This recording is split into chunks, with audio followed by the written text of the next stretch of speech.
Então, gente, conforme eu falei, mais uma vez, boa noite a todos, e é uma grata satisfação poder estar aqui, agradecendo ao Cefec a oportunidade que dá a todos nós de podermos desenvolver algum tema, estudarmos juntos, e como a gente costuma sempre falar, quem prepara o estudo é o que mais tem a necessidade do aprendizado e que aprende primeiro, né? Que precisa aprender primeiro. Então, eu sou muito agradecida ao Cefec por essa oportunidade. E hoje nós vamos estudar, vamos fechar, na realidade, o capítulo 4.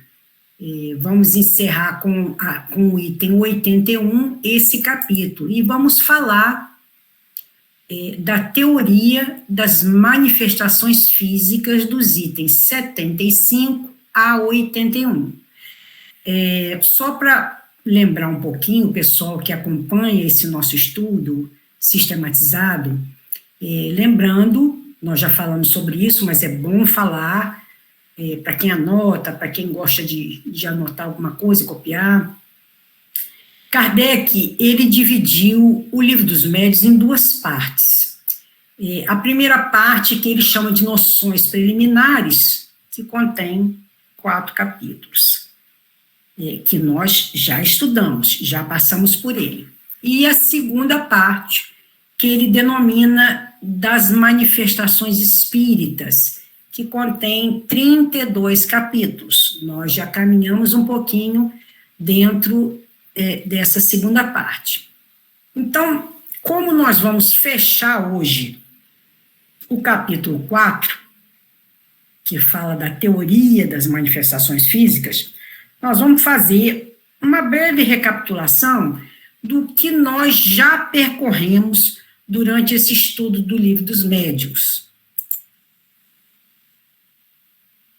Então, conforme eu falei, na primeira parte, que são as noções preliminares, dentro dessa primeira parte é feito um estudo em cima de uma grande reflexão. Kardec nos traz isso. Então, o capítulo 1, nós já estudamos, já passamos por ele.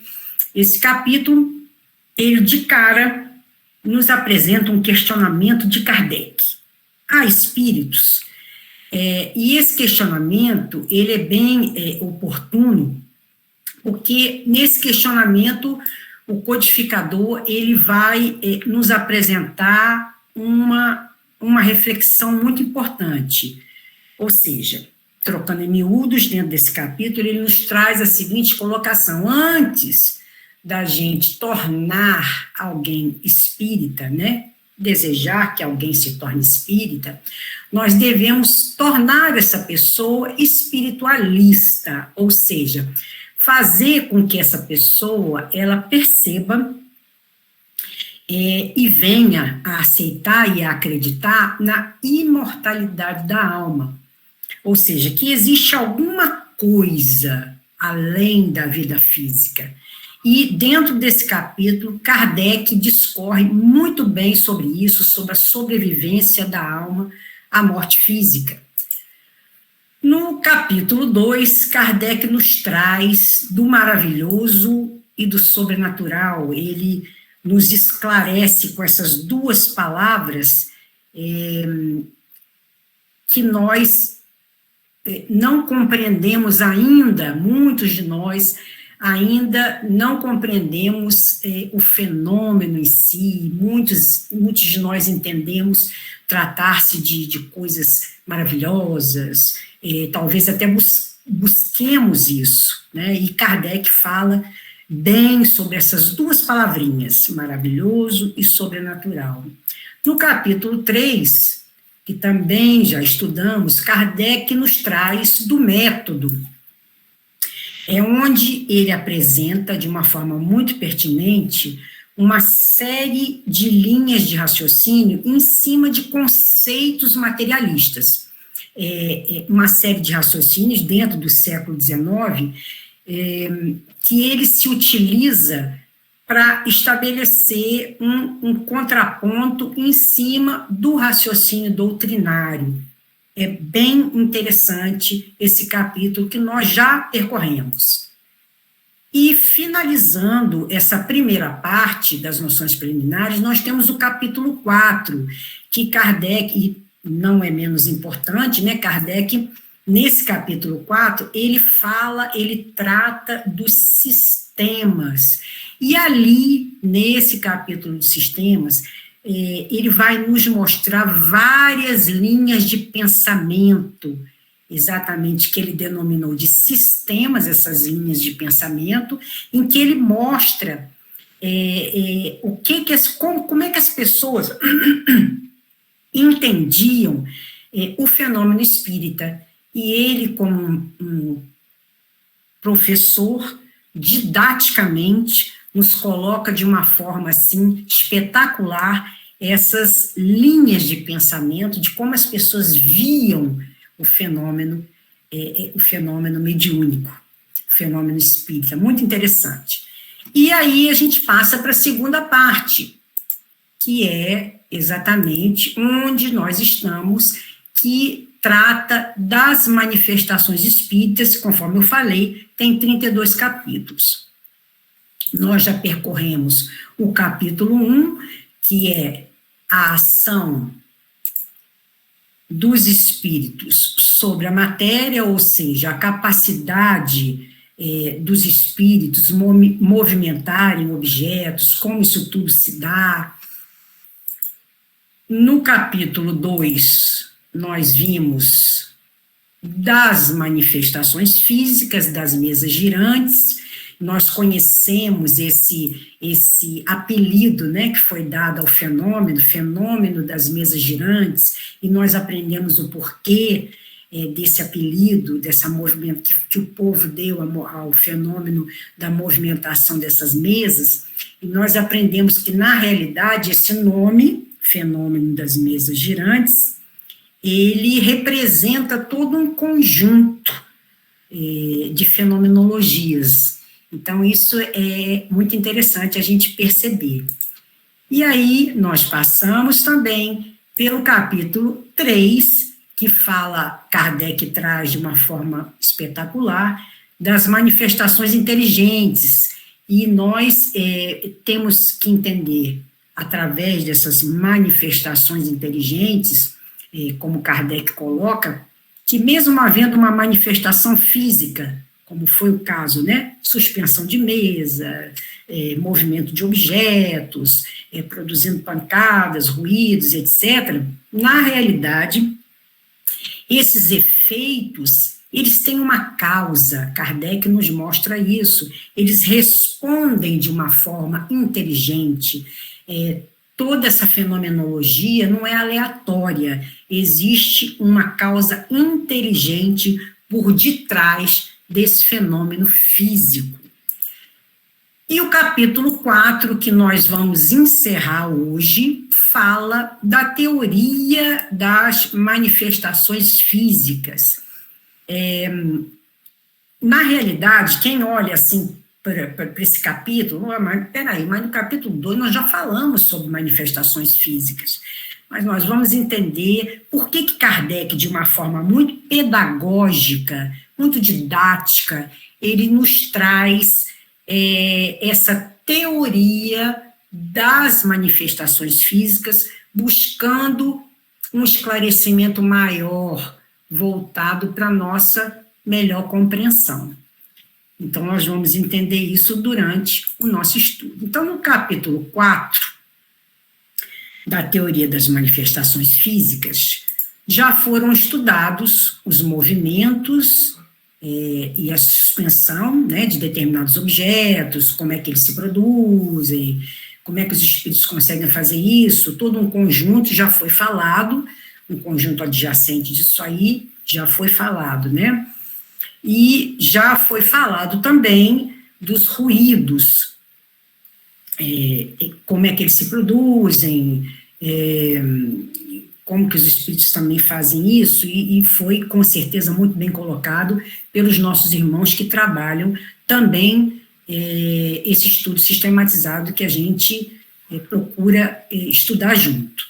Então, para encerrar esse capítulo 4, o nosso foco principal hoje vai ser o aumento e a diminuição de peso dos corpos. Na realidade, para fechar esse capítulo da teoria das manifestações físicas, no item 81, mais especificamente, Kardec levanta esse último tópico, esse último estudo aí, que é sobre o aumento e diminuição de peso. Mas, se a gente for pegar esse capítulo da teoria das manifestações físicas, se a gente pegar especificamente os itens que vão ser estudados hoje, de 75 a 81, mais precisamente do item 75 a 80, nós vamos observar, e é isso que a gente vai trazer hoje, para a gente poder perceber, analisar,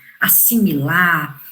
É muito interessante como Kardec mostra para todos nós, através desses itens, conclusões muito pertinentes dessa observação e desse estudo dos fenômenos de efeitos físicos. Ele vai estabelecer alguns conceitos, ele vai nos dar ideias para que nós possamos formar a base do nosso entendimento.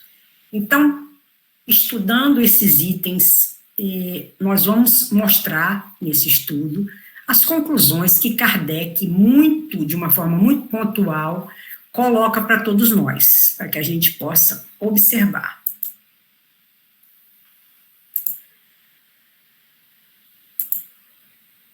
A conclusão primeira, que está no item 75, Kardec nos traz o seguinte, que o fluido universal, no qual contém o princípio da vida, é o agente principal das manifestações. Agente que recebe impulsão do espírito, seja encarnado, seja errante. Essa conclusão, primeira que Kardec nos coloca, trocando em miúdos, nós já estudamos, tenho certeza disso, já foi muito bem colocado, sobre o fluido cósmico universal, e Kardec fala isso agora, já estudamos sobre isso, e em outros estudos anteriores, e sabemos que o fluido universal está em tudo, nós estamos imersos nesse fluido. E é ele, conforme Kardec coloca, o responsável por essas manifestações físicas. E para que isso aconteça, recebe a impulsão do espírito. E nós também sabemos que essa impulsão é sempre pelo pensamento, seja de encarnado, seja de errante, ou seja, de desencarnado.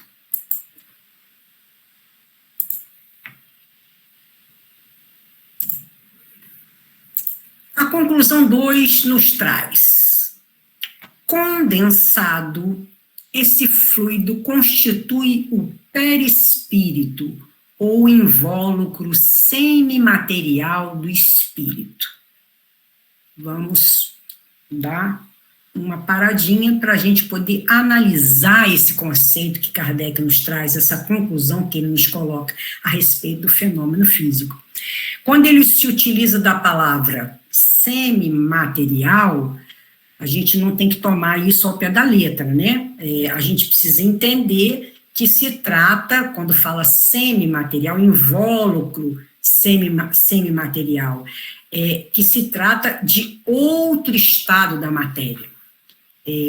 Como Kardec não tinha palavras, né, para nominar, e até hoje também a gente tem uma certa dificuldade, se a gente for tentar ir a fundo no perispírito, a gente vai ver que é muito mais complexo do que a gente imagina, e vai chegar uma hora em que a gente não vai ter capacidade para ir mais além. Então, Kardec de semimaterial, fluido semimaterial. A palavra, na realidade, fluido, ela sempre está ligada a outra designação de estado de matéria. Então, nós, quando estamos encarnados, esse fluido, ele fica condensado. E ele fica tão condensado que ele envolve e dá forma ao espírito. Né? Para a gente compreender melhor, é como se fosse um dublê do nosso corpo físico. E Kardec coloca isso de uma forma bem pontual para a gente poder gravar. Como conclusão 3, ele nos traz: em algumas pessoas se verifica, por efeito de suas organizações, uma espécie de emanação desse fluido. E é isso, propriamente falando, o que constitui o médium de influências físicas. A emissão do fluido animalizado pode ser mais ou menos abundante, como mais ou menos fácil a sua combinação, donde os médiums mais ou menos poderosos. Ou seja, essa emanação, gente, que Kardec fala, esse desprendimento do fluido, né, essa doação, é que caracteriza o médium de efeitos físicos. O fluido animalizado, que Kardec se refere aí, é o que nós conhecemos muito de ouvir falar, sempre estamos falando, vira e mexe, do ectoplasma. Quando Kardec refere-se a médiuns também aí mais ou menos poderosos, a gente tem que observar que não tem nada a ver com poder. O sentido não é o sentido de poder, mas sim a possibilidade da produção ostensiva do fenômeno de efeito físico. Existem pessoas que são capazes de uma doação maior desse fluido animalizado para as materializações e outros nem tanto. Teoricamente, todas as pessoas, todos nós, somos doadores de ectoplasma. Kardec nos ensina isso. Não é o foco do nosso estudo hoje, mas só para a gente contextualizar, como nós falamos a respeito, né, vamos só contextualizar e lembrar um pouquinho, observar um pouquinho a respeito desse fluido animalizado, desse ectoplasma, algumas manifestações através do ectoplasma visível. Aqui a gente pode observar, né, o ectoplasma saindo, né, alguns manipulando, no caso da terceira foto, a mesa girante, né, sendo envolvida pelo ectoplasma. Na quarta, o ectoplasma saindo da boca de um médium. Então, são algumas fotos trazendo essa forma visível do ectoplasma. E alguns esclarecimentos sobre esse fluido, que a gente encontra em várias obras, né, mas é muito interessante essas que eu selecionei. Existe uma obra chamada Dinâmica Psi, do Jorge Andréa, que ele fala, quando ele se refere à mediunidade de efeitos físicos, ele diz: o ectoplasma seria substância originária do protoplasma das usinas celulares, onde o ATP, trifosfato de adenosina, com certeza isso nossos irmãos que são médicos dominam mais isso, teria expressiva participação ao lado de outros elementos. Então, aqui está explicando, né, o que dá origem ao ectoplasma. Na obra Perispírito, do Zalmiro Zimmermann, na parte que fala sobre materialização, ele vai mais além do esclarecimento desse ectoplasma. Ele diz que é uma substância de natureza filamentosa ou fibrosa, que, quando visível, pode apresentar-se branca, preta ou cinzenta. A visibilidade é variável, podendo parecer luminosa e com intensidade que cresce ou diminui. Pode também ser invisível e ainda com parecer tangível ou não. Obediente à ação mental, é sensível ao toque físico e particularmente à luz. Alguns de nós, quando fala em ectoplasma, já pensa em algo visível. Ele nem sempre é visível. Ele pode ser, de uma forma muito suave, invisível. E no livro dos médiuns também, que nós vamos chegar lá, né? No capítulo 6, no item 102, Kardec nos fala, em geral, apresentam-se sob uma forma vaporosa e transparente, às vezes vaga e imprecisa. Então, na realidade, não existe uma forma. Eu só trouxe isso para a gente poder saber como ele pode se apresentar, esse fluido, e como ele é utilizado, qual seria a origem. Não é o foco do nosso estudo, mas é interessante que nós saibamos de uma forma assim, muito genérica, porque se a gente aprofundar é muita coisa, e é interessante a gente guardar a nossa caixinha de ferramenta, que é a nossa mente. Como conclusão 4, Kardec nos traz, essa emissão, porém, não é permanente, o que explica a intermitência do poder mediúnico. Essa informação que Kardec nos traz, gente, é muito importante.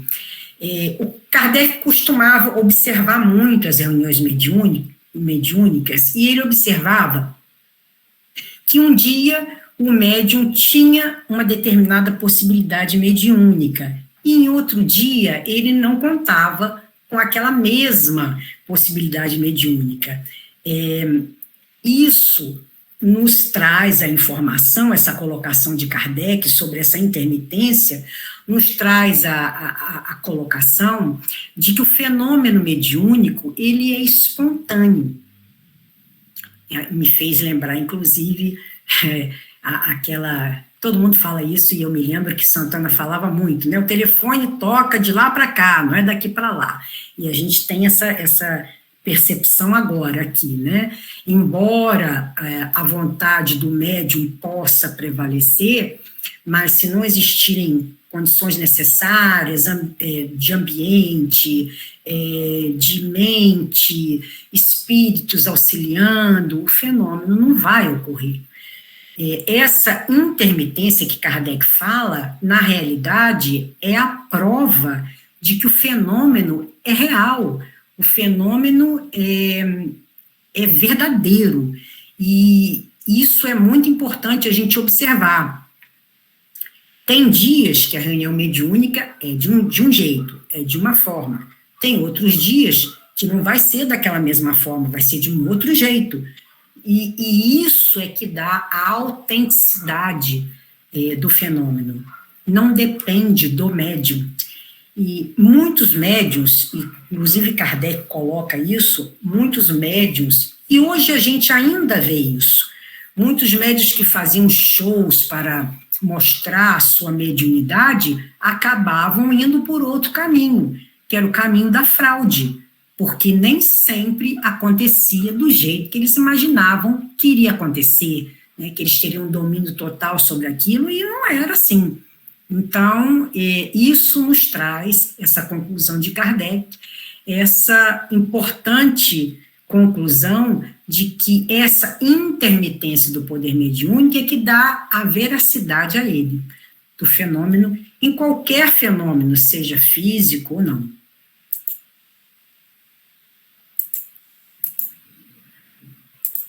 Como conclusão 5, diz Kardec, o pensamento, que não é senão o espírito encarnado, está unido ao corpo pelo perispírito, e não pode atuar sobre o corpo sem o perispírito, como não pode sobre a vara sem o corpo.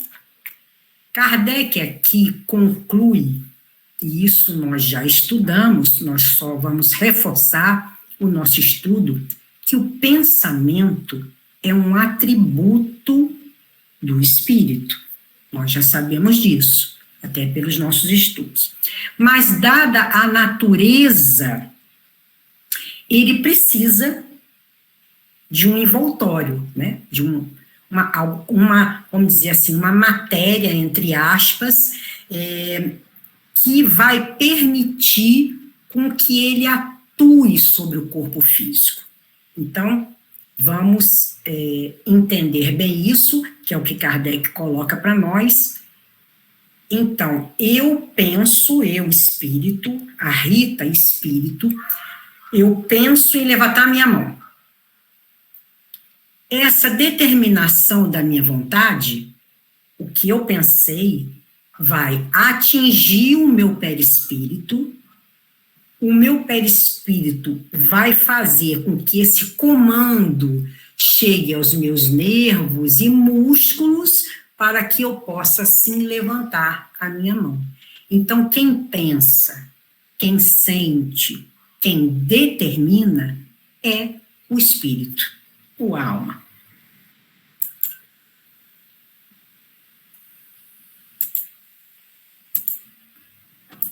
A conclusão 6. Quando o espírito não está encarnado, faz-se-lhe mister um auxiliar estranho, e esse auxiliar é o fluido, mediante o qual torna ele o objeto sob que quer atuar, apto a lhe obedecer à impulsão da vontade. O espírito aí, o desencarnado, ele precisa desses fluidos, que são os fluidos animalizados, né, o que nós já vimos, o ectoplasma, para fazer mover o objeto. Não tem como ele mover por si próprio. O espírito como não tem como, o espírito não tem as mãos para mover o objeto. Então ele vai precisar desses fluidos para que ele possa fazer mover um objeto, uma mesa, um corpo. Ele vai precisar, e quanto mais, diz, objetos animalizados, quanto mais próximos da materialidade tiver. Inclusive, tem uma colocação muito interessante, que até eu li sobre isso, que todo o fenômeno de efeito físico, ele é produzido por espíritos inferiores. Isso não quer dizer que os espíritos sejam maus, mas eles precisam eles estão muito próximos dessa materialidade. Eles se utilizam com mais facilidade desses fluidos animalizados. Isso, como eu volto a falar, isso não quer dizer que eles sejam maus. Inclusive porque os maus, os nossos irmãos que ainda persistem nesse estado, manipulam muito bem esses fluidos. Vamos continuar nas nossas conclusões, que é a conclusão 7, que diz Kardec: o espírito satura, por assim dizer, do seu fluido, combinado com o do médium, e o objeto, momentaneamente vivificado, desta maneira, obra como faria um ser vivo, com a diferença apenas de que, não tendo vontade própria, segue o impulso que lhe dá a vontade do espírito. Então, quando Kardec fala fica vivificado, ou seja, ele pode se movimentar. E não tendo vontade própria, é claro que a gente entende, obviamente, que a gente sabe que o objeto não tem vontade própria. Então, quando se movimenta, ele obedece à vontade do espírito. Então, o espírito, ele vai atuar através do fluido, né? Porque o espírito não tem, entre aspas, né, mãos. Ele precisa do fluido.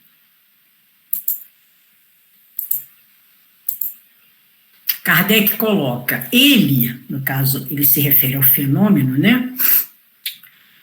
Decorre de uma lei desconhecida, e os negadores não podem alimentar a pretensão de conhecerem todas as leis da natureza. Olha que conceito que ele nos traz, essa conclusão muito interessante.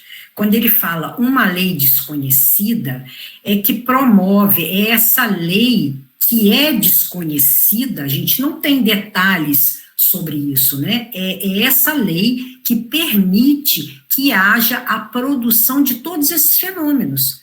É uma lei desconhecida, mas não é pelo fato dela ser desconhecida por nós que ela não exista. Nós sabemos, inclusive Kardec faz, quem leu os itens, esse pedaço fechando o capítulo 4, deve ter observado isso.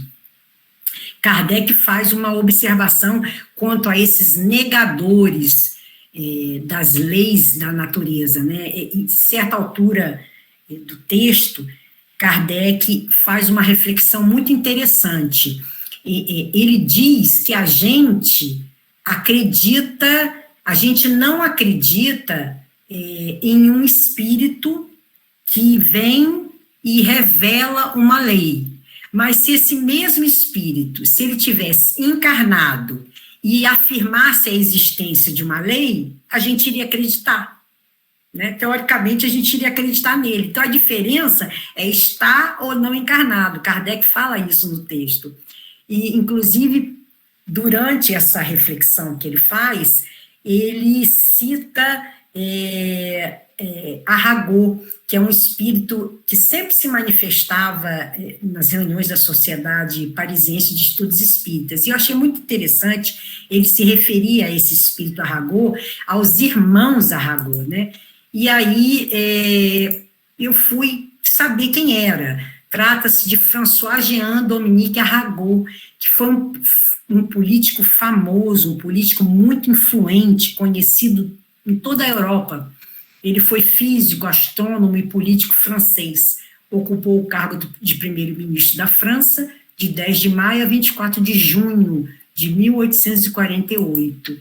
E também seu irmão, Jacques-Étienne Victor Arago, que foi pintor, desenhista, professor, escritor, teatrólogo e explorador francês. Kardec faz essa referência a esses dois irmãos, porque eles têm algumas comunicações que constam da Revista Espírita de 1859, e nessa parte também do texto, o item 77, Kardec fala mais uma vez, faz referência ao senhor Home, Daniel Home, que foi um médium que produziu inúmeros fenômenos de efeitos físicos e provava isso.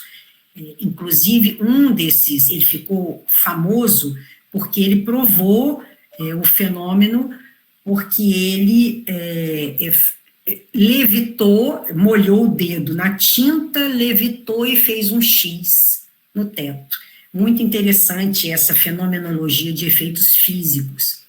Para não dizer que o Brasil não tem, tem, e eu fiquei lendo sobre esse médium, por tudo que eu já li a respeito da fenomenologia de efeitos físicos, eu fiquei muito impressionada com que esse médium, vendo a história desse médium, eu fiquei impressionadíssima com o que ele era capaz de produzir. No Brasil, nós tivemos a figura de Carmine Mirabelli, ou Carlo Mirabelli, né, que foi um excepcional produtor de efeitos físicos. Ele morreu, ele faleceu em 1951. Muito interessante a história dele, Carmine Mirabelli. Médium brasileiro de efeitos físicos, nasceu em Botucatu, filho de pais protestantes, manifestava uma ampla gama de fenômenos, entre os quais a levitação, materialização e desmaterialização de objetos. Gente, eu tive a oportunidade de ver a história desse médium, e eu, sinceramente, nunca vi uma coisa igual. Carlo Mirabelli, eu nunca vi uma coisa igual. Ele chegava na casa, qualquer casa que ele chegasse, todos os objetos da casa caíam, era uma coisa espontânea. Os fenômenos eram produzidos de uma forma espontânea.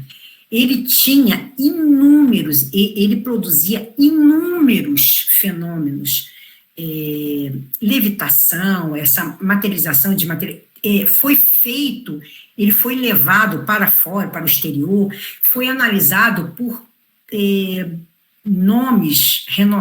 pessoas renomadas da ciência que o analisaram, escreveram um livro sobre ele, tamanho, a capacidade que esse médium tinha da produção de fenômenos, mas era uma coisa assim espantosa, e ele provava os fenômenos. Era espantoso mesmo, tudo que ele era. E ele, entre esses fenômenos, ele tinha, falava em várias línguas, até línguas mortas, escrevia, ele dava comunicações de vários espíritos famosos, era uma coisa assim muito natural dele, realmente foi uma coisa espantosa. A vida desse homem, eu tive a oportunidade de ver um vídeo no YouTube que eu fiquei assim impressionadíssima. Um rapaz que pesquisou sobre ele, e depois, se alguém quiser saber, eu coloco o link do YouTube sobre a vida dele. É uma coisa espantosa, você começa a ver, você não quer parar. Esse rapaz esmiuçou a vida desse médium de uma forma assim espetacular. Mas, continuando, no item, finalmente, no item 81, Kardec conclui que existem objetos que os espíritos se envolvem fluidicamente, que ficam mais pesados ou mais leves do que de origem, né? E nos leva a analisar esse último tópico do capítulo, que é o aumento e diminuição de peso dos corpos. Nesse último tópico, nesse último item, Kardec nos esclarece os mecanismos pelos quais um determinado móvel, um corpo, ele possui um peso maior ou um peso menor. Então, quanto ao peso dos corpos, nós temos o aumento de peso, que no caso, ou um móvel, ou um corpo, é como se ele estivesse chumbado no chão, ele pesa tanto que ele é como se estivesse preso ao chão. E também o fenômeno da diminuição do peso, ou seja, esse móvel, esse corpo, ele tem a sua massa tão leve que permite com que ele se desloque. Então, o que eu falei, né? É muito interessante quando Kardec nos traz esse item 81, que ele nos fala a respeito do peso dos corpos. Ele relaciona isso, muito interessante, ele relaciona, ele faz um paralelo com os fenômenos físicos à luz da ciência. A gente pode imaginar que, muitos não acreditam, mas como é que pode o corpo não se desprender do chão do nada? Como é que pode levitar o corpo como as mesas girantes, do nada, né? Como que isso acontece? Aí, Kardec faz um paralelo disso com fenômenos físicos que nós conhecemos e que são comprovados. Nós conhecemos, nós vemos, nós temos o conhecimento de que aquilo é verdade. E ele fala, ele dá, nesse item, ele fala a respeito desse efeito físico, que é um efeito físico à luz da ciência, e exemplifica com uma coisa chamada campânula pneumática. A bexiga, ela está amarradinha, né? E ela vai se encher de ar, ela é preenchida de ar e não tem ninguém soprando, né? Isso aí chama campânula pneumática. A gente vai observar que isso é um fenômeno físico que é provado. A física prova isso, através das leis da física, como isso acontece. E a gente observa esse fenômeno físico, acha interessante e não nos impressionamos, porque nós conhecemos as leis da física. E Kardec faz essa comparação de uma forma muito interessante, porque é como se ele dissesse assim, gente, não é porque você não conhece que não seja um fato, né? Então, isso é que a gente tem que observar. E isso ele traz de uma forma assim, até mais esmiuçada, quando ele reserva todo um capítulo da primeira parte sobre o maravilhoso e o sobrenatural. E ele fala, né, que não existe nada de maravilhoso. Na realidade, o que existe são fenômenos da natureza que a gente desconhece. Nesse caso aí, que eu acabei de mostrar, é um fenômeno da natureza conhecido por nós, por todos nós. Mas se a gente pegar esse fenômeno e mostrar para uma pessoa bem simplória, vai achar que é uma coisa, né, sobrenatural, é uma coisa, mas como é que pode acontecer isso? Então, o fenômeno, ele se apresenta, a gente tem, e Kardec tenta nos dizer isso, o fenômeno, não há nada sobre a natureza, tudo são leis da natureza, tudo está na natureza. O fenômeno, normalmente, ele se apresenta e a gente faz o quê? A gente coloca ou na conta do demônio ou na conta do obsessor, não é verdade? Mas, na realidade, tudo são leis naturais. Não é porque a gente desconhece, né, como foi falado, é uma lei desconhecida, a gente ainda não sabe, não é por isso que o fenômeno não seja real, ele pode acontecer e pode ser explicado, um dia será. Como tudo se processa? Nós vamos chegar lá. Finalizando então, gente, o nosso estudo, com o esclarecimento do item 81, Kardec diz, ele é imponderável, está se referindo ao fluido, ele é imponderável, seja, entretanto, nada prova que o é. Desconhecemos a sua natureza íntima e estamos longe de lhe conhecer todas as propriedades. O espírito pode ter alavancas que nos sejam desconhecidas. A natureza nos prova todos os dias que o seu poder ultrapassa os limites do testemunho dos sentidos. Então, gente, nós vemos que essa alteração nos corpos ou nos objetos, né, que a gente conhece e sabe que a gente percebe, né, pela lei da gravidade, existem leis que são conhecidas por nós, porque nós sabemos que existe, porque a gente sabe, a lei da gravidade existe, é provada, né, nós estamos assim, nós estamos aqui, a gente não fica flutuando por causa da lei da gravidade, a gente estuda isso, aprende isso.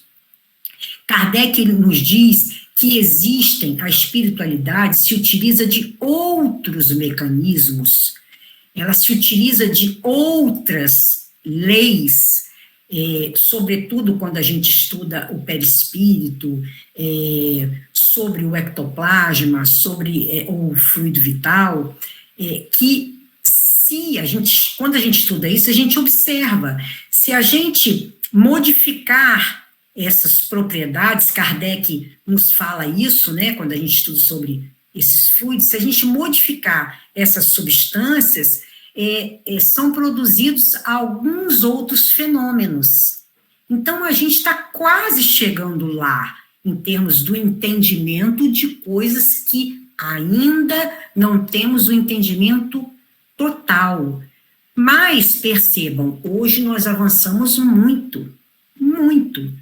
É interessante quando a gente observa o que a gente acabou de falar aqui em relação às coisas, às leis que a gente desconhece, e que essas substâncias combinadas, elas podem produzir outras substâncias. A gente dá um exemplo interessante. O hidrogênio, né, a substância, o elemento hidrogênio, ele é um elemento combustível, ou seja, é um elemento que pega fogo. E o oxigênio é um elemento comburente, ou seja, ele alimenta o fogo. Aí, se a gente pegar a molécula da água, H2O, a gente pergunta, mas se um é combustível e o outro é comburente, por que a água não pega fogo? Porque quando esses elementos se combinam, nessa troca, eles perdem as suas propriedades originais. Isso nós estudamos e nós compreendemos, né? Só que antigamente isso entrava na conta do maravilhoso e do sobrenatural, não é verdade? Hoje nós já entendemos. E nós também, futuramente, vamos entendendo devagar a maneira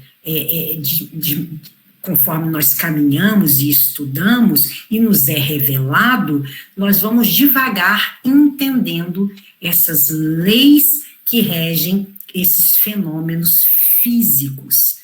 Por enquanto, nós sabemos com toda certeza de que são fenômenos reais e explicáveis. Nada, absolutamente nada, na conta do sobrenatural. E eu encerro com uma frase interessante de Kardec, que diz: não negueis a realidade de um fato apenas por não poderdes explicar. Muito obrigada, meus irmãos. Espero que o nosso estudo de hoje, encerrando o capítulo 4, tenha sido proveitoso para todos nós. Muita gratidão, mais uma vez, por terem me ouvido.